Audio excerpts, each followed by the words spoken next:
morning. This is Leila Rao, and with me is Pam Ashby, who is a communicator and Agile subject matter expert who's doing some amazing work in the UK. Welcome, Pam. Hi there, Leila. Lovely to have this time with you today. Thank you so much for doing this with us. So since you do have that unique background for Agilists, can you talk about your journey, where you started and how you got into the Agile space? I certainly can. I think it's really interesting for people that have become Agile, not from the beginning, but as they move forward, that when you reflect back, you very often think, oh, actually, I've been Agile all along. But now I've got so much more knowledge around it, I can become more Agile and learn from it. So I'm a professional marketer, and that's how I started off at the very beginning of my journey, that I was doing marketing. And I think a lot of the projects that I did, I approached them in a very Agile way, but I wouldn't have called it that at the time. So what I mean by that is, for instance, probably the very first project I was given, fresh out of college, is produce a map on the back of a compliment slip so that people can find this invisible office that everybody gets lost, nobody finds it. Oh, and by the way, this project's been going for over 9 months and nobody's been able to finish it yet. So I thought, well, that's a little bit surprising. But it turned out that it was because everybody was trying to do it to the nth degree of detail. So you had graphic designers drawing a map, and then other people saying, oh no, that bridge doesn't quite go like that. It's not over that part of the road. And people were arguing about the detail on the map. But, you know, really at the end of the day, we just wanted people to be able to find the office. So I phoned A to Z, the map company, and said, can we use this section of your map and print it on the back of a compliment slip? They said yes, the job was done.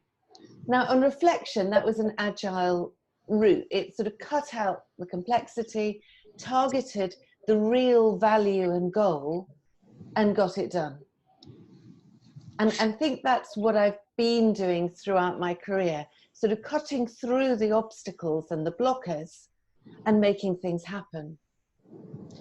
I love it because I think it really does hit into the intent of Agile, which is, what is the value for this? And what is the simplest way to achieve that value? And you've managed to do that starting out of college. So how has that attribute continued throughout your career? I think a lot of it is sort of knowing when to collaborate and when to cut out the political complexities within an organization in order to get the outcome and the value that you're after. For me, it all comes back to communication.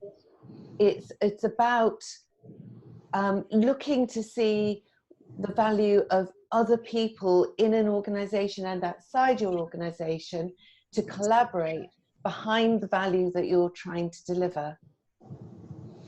I think we talked earlier about communication and collaboration are words that everybody uses, but very few people are taught how to effectively communicate or collaborate.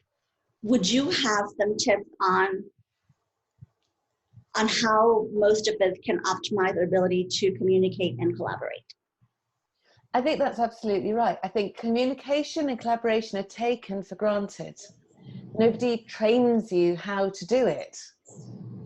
You get a lot of training and other sorts of training, professionally speaking, but really it's about looking over walls. It's about looking to find out what other people are doing that taps into your outcome, and then communicating in a way that understands their goals as well as yours, so you can collaborate to bring them together.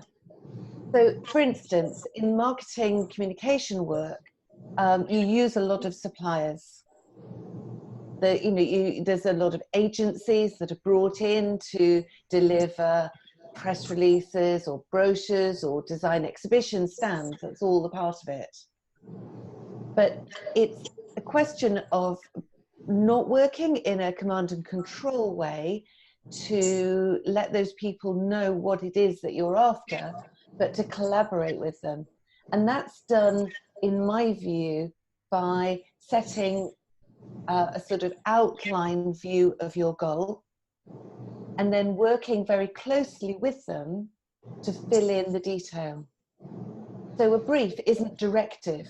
It just puts the outcome and then uses all of their expertise to fill in that detail. Because let's face it, if we were all experts in everything that we got consultants and suppliers in to help us with, we wouldn't need them. So let's start leading and setting the vision and not actually trying to demonstrate our own expertise by doing it for them, because you don't get good results that way.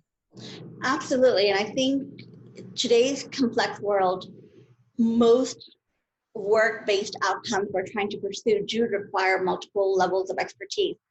And that's a skill we all need to master in order to get our work done.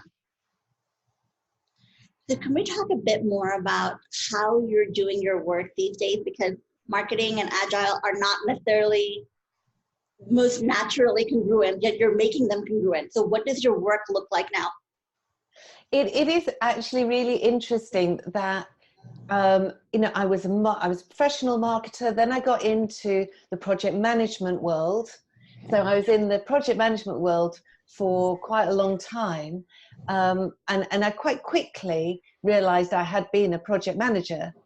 And then I discovered Agile and overlaid that on top and thought, actually, this is brilliant. You know, this takes all the pragmatic stuff out of project management that I need to do my work, and adds to it the pragmatism and the collaboration and the sensible approach that gets stuff done and doesn't actually wait till the 11th hour to make it perfect before delivering it, which you just can't do with marketing. You know, it's all about taking the opportunity while it's there, not frankly faffing about until you think that it's right, because by then the opportunity's passed.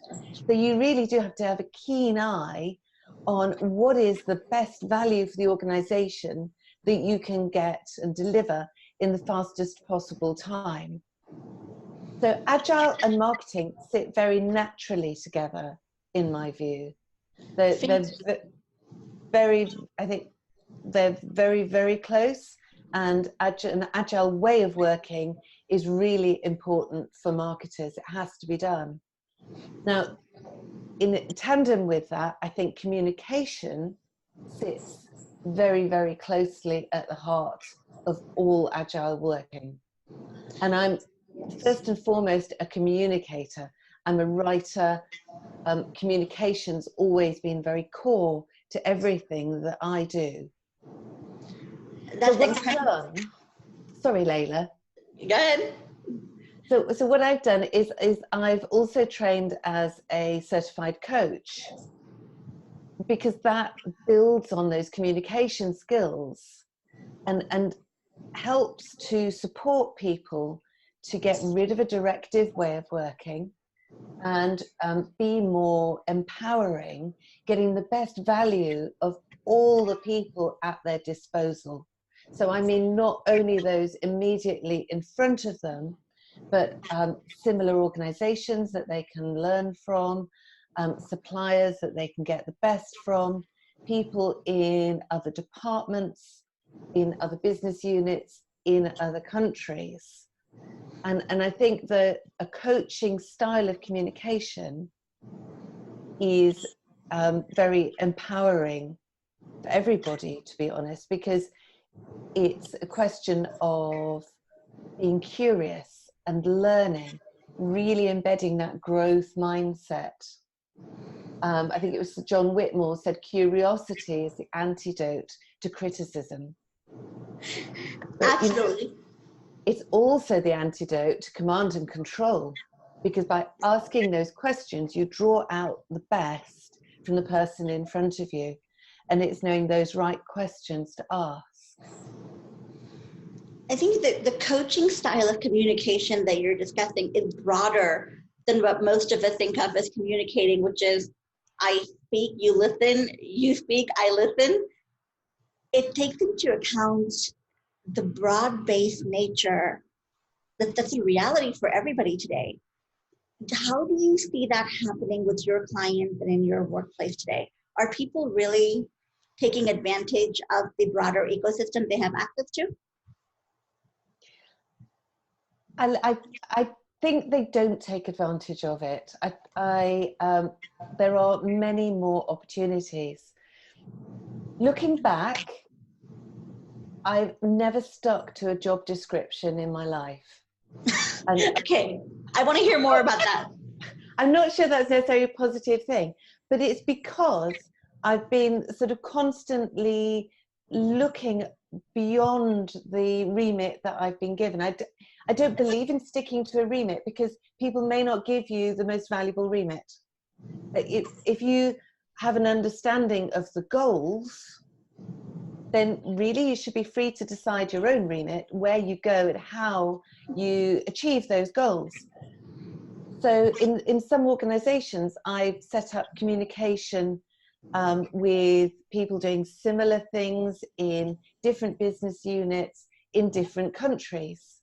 And to me, that was natural. Well, you know, there's somebody in Germany, in the United States, in France, doing similar things. Let's find out how they do it. Let's work together. Let's make it better.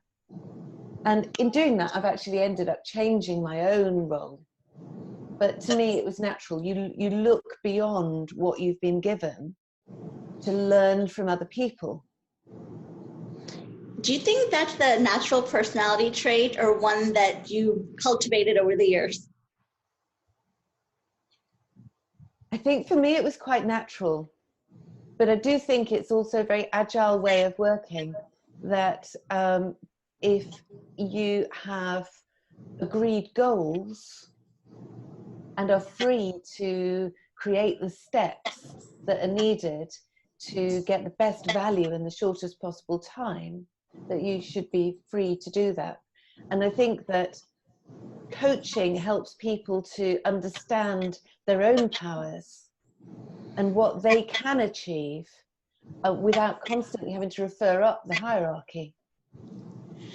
I don't know if you've noticed it, but one of the challenges I notice with my clients is most people are actually not very self-aware. They're not very certain about their own strengths, which I think is part of the reason why they don't take advantage of opportunities to collaborate. Have you experienced that? I think that's right. And I think it also, people thinking in that way, it means that it feeds this idea that there is a right and a wrong answer, which I think is not correct. I think once you get a grip on the fact that everybody sees the world in a different way, that my reality isn't exactly your reality, that we are entitled to have different perspectives on it because of our past experience and our different knowledge bank. Once we feel entitled to have different perspectives and we know that they're both right, then we don't fear collaborating. I think that's a big cultural mind shift, the idea that we're all entitled to our reality based on our experiences. It sounds like a world that I would love to live in. I'm not sure I quite live in there yet. But people don't collaborate because they are worried about somebody else having a different answer. But I think if you take the view that you collaborate to come up with a joint answer, that on your own, you're not going to be able to solve it because you just have one perspective. And in today's world, where everything's moving so quickly, everything's changing so fast, one perspective isn't enough. They say you need at least 3 different perspectives on something in order to truly understand it. And I think to manage today's complexity and to work with it and move forward, we do need to be open to taking into account somebody else's point of view. I think it's incredibly powerful. I want to follow that thought to this new generation coming into the workplace. I think for most of us, we've seen how things were and the way things are now. This generation is coming into a workplace that is usually relatively agile, but their reality is everything is changing all the time. So would you have any advice for them on how to start building a professional career when, as you said, job descriptions may or may not be up to date given what's going on now, and they can expect to see changes in their organization and quite possibly their own jobs several times over the career? I think the message has to be, keep growing. Be authentic. Don't worry about being yourself. And just keep feeding your own growth, because everything is changing. And if you're developing, then your resilience and your ability to respond to that change and be more adaptive will develop as well. I think that if you let go of the idea that there's one right answer and you might not have it, then you're not as fearful of change. So if you are an individual contributor, focus on continuing to learn and be open to change. And if you are a manager or a leader, focus on building a culture that recognizes multiple perspectives and makes room for people to collaborate. I think that's very important for leaders, because, leaders used to be at the head of their organizations because they knew things, they had the knowledge. And that is increasingly less the case, that actually now leaders are there to facilitate and empower those beneath them, if you like. I'm not sure about that word, beneath, but the reality is that's, very often on the organizational chart, they're beneath them. Yes. Yeah, exactly. And their job is not to know things, but to understand what the people that work with them, what they know, to be receptive to what they know, and to facilitate growth in those people in order that collaboratively the organizational strategy can be delivered. So, it's their job to have the vision, to clarify the strategy, and then to, if you like, coach those they work with to help deliver that. So our leaders need to have coaching and facilitation skills as part of their leadership toolkit. Absolutely. I think very often they do. We're moving towards a coaching style of leadership where people are less told what to do. You will do this, this, and this, but they're asked to examine possibilities. They're asked questions that make them think. It's important, even in an agile world where we're trying to do things at speed sometimes and under pressure, we have to keep that pause for thought, so that we're constantly evaluating. We're not just doing what we did last time because it worked then. We do have to think about it and reevaluate whether it's going to work this time, because things will have changed. We're working with a different set of circumstances and in a slightly shifted context. So I think the role of leaders is to support people, to ask the questions that create that little element of doubt, that creates the space needed for new possibilities. That is incredibly powerful. And I think I am now understanding the connection you drew between pursuing coaching for yourself and how that applies to communication. So coaching skills, if I'm understanding you correctly, are directly related to improving your ability to communicate and to bring out the best in other people. Yes, absolutely. Wow. Okay, that is inspiring, I think, for everyone trying to build a career today. Any last thoughts that you want to share? I know, big question. It is. No, that's fine. I think, for myself, everything that I do is now underpinned by agile thinking. I think agile gets under your skin, and you realize that you can't wait to get the detail always in place far in advance before you put things into action. And just by putting a little bit of something into action, you can learn and then do the next bit and then do the next bit. And that fits so well with having a growth mindset and being comfortable in a world that is itself constantly changing and evolving, but we need still to find our place within it. So I do a lot of different things. I do marketing, I do communicating, I work with corporate culture, I do coaching, but to me they're all the same. It has that sort of common core of agility and looking at not so much process agile, but business agility itself and what it takes to make that link between an organization's strategy and their behaviors and what they're actually doing every day. Thank you. I love that you're talking about agility and not necessarily agile frameworks, which I think doesn't happen very often. And I want to close on what you said about finding our place in a changing world. I think that's the goal for everybody, because once you found your place, everything else becomes easier and more possible at that point, I think. I think that's right. And being comfortable with that place. Which means being comfortable with yourself first, and then finding your place and being comfortable with that.